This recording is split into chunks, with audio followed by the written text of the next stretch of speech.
As is the heavenly man, so also are those who are heavenly. 1 Corinthians chapter 15, verse 48.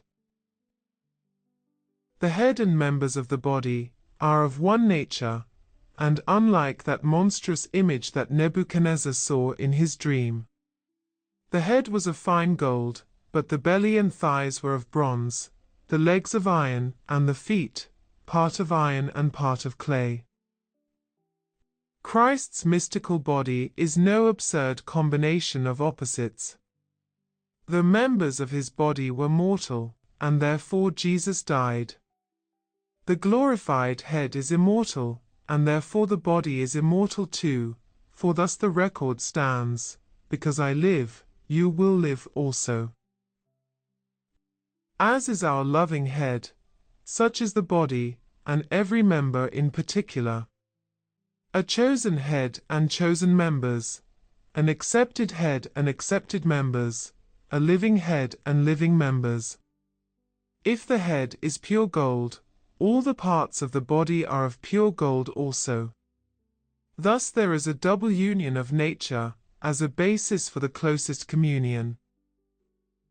Pause here, devout reader, and see if you can, without ecstatic amazement, contemplate the infinite condescension of the Son of God, in thus exalting your wretchedness into blessed union with His glory.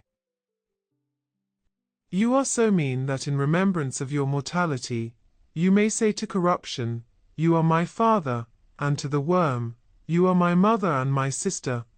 And yet in Christ, you are so honored, that you can say to the Almighty, Abba, Father, and to the incarnate God, You are my brother, and my husband. Surely, if relationships to ancient and noble families make men think highly of themselves, we have a far better relationship to glory over the heads of them all. So, let the poorest and most despised believer lay hold upon this privilege.